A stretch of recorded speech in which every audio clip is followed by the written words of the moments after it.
আপোনালোকৰ মাজলৈ এটা ডাঙৰ খবৰ দিব ওলাইছিল যেহেতু লুইনজ্যোতি ডাঙৰীয়া একদম বিস্ফোৰক মন্তব্য এটা আগবঢ়াইছিলে হিমন্ত বিশ্ব চৰকাৰখনৰ ওপৰত যিহেতু বিজেপি চৰকাৰখনৰ ওপৰত এতিয়া বিজেপি চৰকাৰখনে যিখিনি মানে নতিবিদ্যা কৰিলে আগমুহূৰ্তত যিখিনি কৰিলে এতিয়া সেই লুইনজ্যোতি গগৈ একদম বিস্ফোৰক মন্তব্য এটা আগবঢ়াইছে তৰ্জন গৰ্জন একদম পুৰা খঙত উগ্ৰমন্ত্ৰী হৈ ধৰিছে লুইনজ্যোতি গগৈ ডাঙৰীয়া যিহেতু এতিয়া লোকসভা নিৰ্বাচন আহি আছে এপ্ৰিলৰ আগে যিহেতু লোকসভা নিৰ্বাচন হ'ব তাৰ আগমুহূৰ্তত তেওঁলোকৰ এতিয়া বহুতখিনি আলোচনাত বহিছে বহুতো জেগা তেওঁলোকে ঘূৰি ফুৰিছে তাৰ মাজতে লুইনজ্যোতি গগৈ ডাঙৰীয়া এটা বিস্ফোৰক মন্তব্য আগবঢ়াইছিলে বিজেপি চৰকাৰখনৰ ওপৰত গতিকে মই কিনো কৈছিলে লুইনজ্যোতি ডাঙৰীয়া পুৰা খঙত কৈছে কিন্তু সেই মুহূৰ্তখিনি আপোনালোকৰ মাজতে মই শুনাবলৈ চেষ্টা কৰিছোঁ আপোনালোকে কিন্তু নিউজটো লাষ্টলৈকে শুনিব লাগিব আৰু তেতিয়া ভাল এটা কমেণ্ট কৰিব বুলি আশা কৰিলোঁ আৰু ভালকৈ আগুৱাই নিব বুলি চেনেলটো মানে অনুৰোধ জনাইছোঁ আৰু লগতে চেনেলটো ছাবস্ক্ৰাইব কৰিব আৰু কাষত থকা বেল আইকনটো প্ৰেছ কৰি দিব আহকচোন সেই নিউজটো শুনো এই যুঁজ অসমৰ মানুহৰ অস্তিত্ব ৰক্ষাৰ যুঁজ এই যুঁজ আমাৰ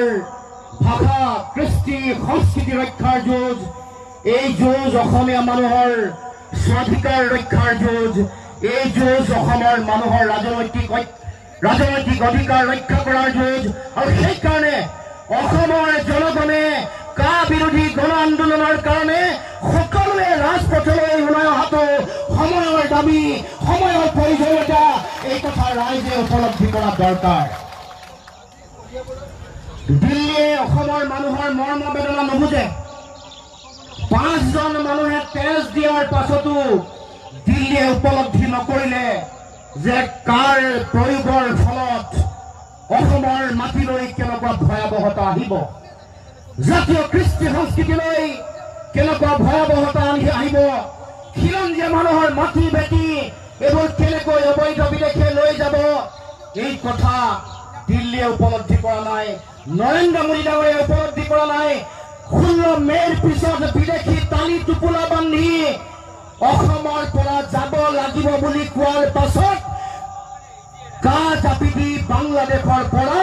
বিদেশীয়ে তালি টোপোলা লৈ আহি অসমলৈ প্ৰৱেশ কৰাৰ বাদ নৰেন্দ্ৰ মোদী ডাঙৰীয়াই মুকলি কৰি দিলে এই কথা আমি সকলোৱে উপলব্ধি কৰিছোঁ গতিকে আজি এই সময়ত কা প্ৰয়োগ কাখন ইতিমধ্যে আইনত পৰিণত হ'ল সকলোৱে জানে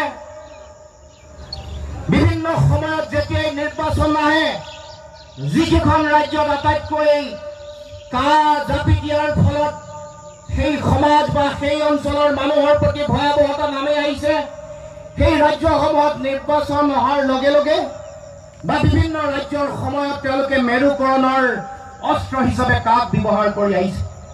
24ৰ লোকসভা নিৰ্বাচন সমাগত গতিকে এই নিৰ্বাচনৰ সময়ত তেওঁলোকে সকলো ধৰণৰ মানুহৰ মাজত ধৰ্মীয় মেৰুকৰণৰ ৰাজনীতি কৰাৰ সকলো অস্ত্ৰ শস্ত্ৰ প্ৰয়োগ কৰিছে সকলো ধৰণৰ বিভিন্ন অস্ত্ৰ প্ৰয়োগ কৰি মানুহৰ মাজত মেৰুকৰণ ধৰ্মীয় উন্মাদনা বিভাজনৰ ৰাজনীতি কৰি ৰাজনৈতিক বৈতৰণি পাৰ হ'বৰ কাৰণে বিজেপিয়ে ৰাজনৈতিক মুনাফা পাৰ ল'বৰ কাৰণে তেওঁলোকে বিভিন্ন ধৰণৰ কাম কাজ কৰি আহিছে গতিকে শেহতীয়াকে এই কা আইনখনৰ সম্পৰ্কত তেওঁলোকৰ গৃহমন্ত্ৰী গৃহ ৰাজ্যমন্ত্ৰী বিভিন্ন ৰাজ্যৰ মুখ্যমন্ত্ৰী অসমৰ অতি সাম্প্ৰদায়িক মুখ্যমন্ত্ৰী সকলোৱে কাখনৰ সম্পৰ্কত কাখনৰ সমৰ্থনত কাখন জাপি দিয়া সম্পৰ্কত বক্তব্য আগবঢ়াই সমগ্ৰ ভাৰতবৰ্ষৰ মানুহৰ মাজত ধৰ্মীয় উন্মাদনা ঘৃণা সাম্প্ৰদায়িকতা মেৰু বিভাজনৰ ৰাজনীতিৰ বীজ তেওঁলোকে সিঁচি দিবৰ কাৰণে চিন্তা চৰ্চা কৰিছে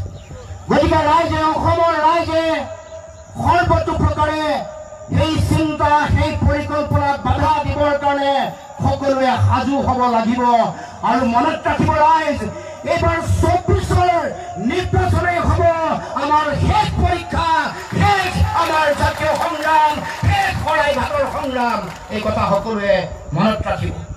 সকলোৱে উপলব্ধি কৰা দৰকাৰ আৰু সেইকাৰণে আজি এই সংগ্ৰাম আমি আৰম্ভ কৰিছোঁ কাইলৈ সংগ্ৰাম কৰাৰ কথা আছিল কাইলৈ কিন্তু সদৌ টাই আহোম ছাত্ৰ সন্থাই আমাক আহ্বান কৰিলে অনুৰোধ কৰিলে যে লাচিতৰ প্ৰতিমূৰ্তি কাইলৈ উদ্বোধন কৰা হ'ব উন্মোচন কৰা হ'ব এই পবিত্ৰ দিনটোত প্ৰতিবাদী কাৰ্যসূচীত অংশগ্ৰহণ কৰিব নালাগে বিৰোধী ঐক্য মঞ্চই সদৌ টাই আহোম ছাত্ৰ সন্থা আহোম জাতিসত্তা বা আহোম বিভিন্ন দল সংগঠনৰ এই আহ্বানৰ প্ৰতি শ্ৰদ্ধাহীন হৈ শ্ৰদ্ধা জনাই আমি বিৰোধী ঐক্য মঞ্চই সিদ্ধান্ত গ্ৰহণ কৰিলোঁ যে আজি দিনটোতে আমি এই আন্দোলনৰ কাৰ্যসূচী অৱস্থান ধৰ্মঘটৰ কাৰ্যসূচী আৰম্ভ কৰিম। কাৰণ কাইলৈ যদি এই সংগ্ৰাম হ'ল হ'লে আৰু হাজাৰ হাজাৰ মানুহ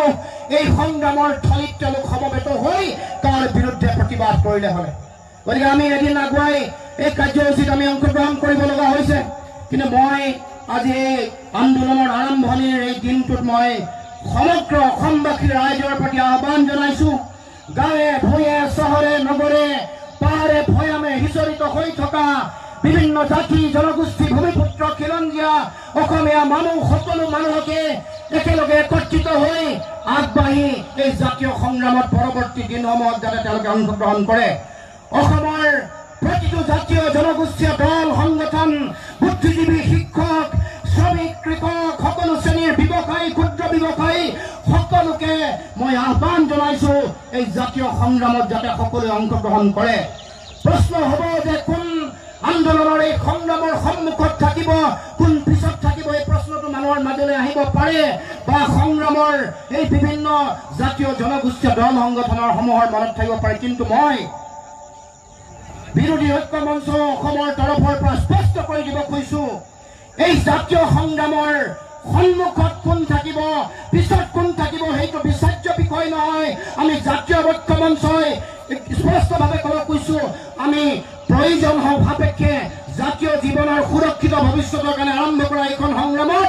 আমি পিছত থাকিবলৈ আমি আগ্ৰহী। পিছত থাকিও এই সংগ্ৰাম আগবঢ়াই লৈ যাম, জনতাৰ লগত থাকিম, ৰাইজৰ লগত থাকিম, অসমৰ মানুহৰ লগত থাকি এই সংগ্ৰাম আগবঢ়াই লৈ যাম। সেইকাৰণে সকলো জাতীয় সংগঠন সকলো জনগোষ্ঠীয় দল সংগঠনক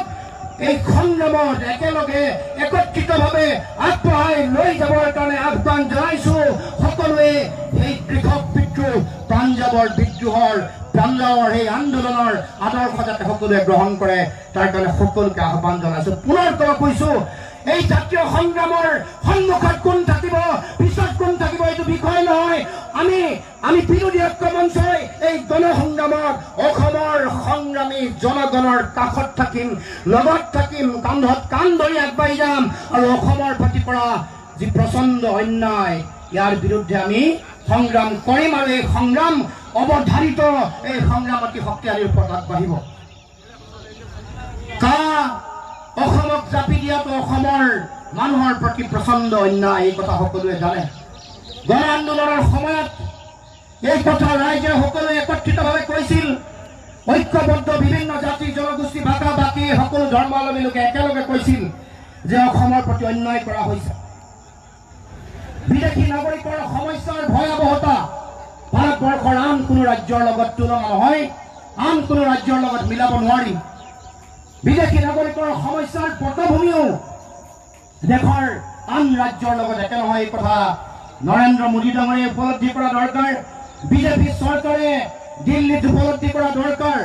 যদিহে অসমৰ মানুহক অসমৰ জনগণক ভাৰতবৰ্ষৰ সহোদৰ নিজৰ একে নাগৰিক বুলি ভাবে, অসমৰ ৰাইজক যদিহে তেওঁলোকে দ্বিতীয় শ্ৰেণীৰ নাগৰিক বুলি নাভাবে, তেতিয়াহ'লে অসমত আইনখন জাপি দিয়াৰ পৰা তেওঁলোক দূৰত থাকিব লাগে। অসমত আইনখন বাতিল কৰিবৰ কাৰণে তেওঁলোকে সিদ্ধান্ত গ্ৰহণ কৰিব লাগে। নহ'লে অসমৰ ৰাইজে ভাবিবলৈ বাধ্য হ'ব যে অসমৰ মানুহক তেওঁলোকে দ্বিতীয় শ্ৰেণীৰ নাগৰিক হিচাপে ব্যৱহাৰ কৰে। অসমখন অবৈধ বিদেশীৰ চৰণীয়া পথাৰ, অসমখন বিদেশীৰ ডাষ্টবিনৰ দৰে তেওঁলোকে ব্যৱহাৰ কৰিব খুজিছে। এই আইনখন এনেও সংবিধান বিৰোধী সাম্প্ৰদায়িক। এইখন আইনৰ যোগেদি মানুহৰ মাজত ধৰ্মীয় মেৰু বিভাজনৰ লক্ষ্য আৰু উদ্দেশ্য ৰখা হৈছে। গতিকে আমি ভাৰতবৰ্ষৰ প্ৰেক্ষাপটতে এই আইনখনক বাতিল কৰাৰ সিদ্ধান্ত লোৱাৰ কাৰণে আমি ইতিমধ্যে আহ্বান জনাইছিলোঁ। ৰাষ্ট্ৰপতি ডাঙৰীয়ালৈ আমি স্মাৰক পত্ৰ প্ৰেৰণ কৰি কৈছিলোঁ যে এইখন আইন সম্পৰ্কত এটা শক্তিশালী সিদ্ধান্ত ৰাষ্ট্ৰপতি ডাঙৰীয়ানীয়ে ল'ব লাগে। আৰু তাৰ লগে লগে আমি ভাৰতবৰ্ষৰ প্ৰধানমন্ত্ৰীক আমি লগ কৰিব বিচাৰিছিলোঁ এইটো কাৰণেই যে অসমৰ মানুহৰ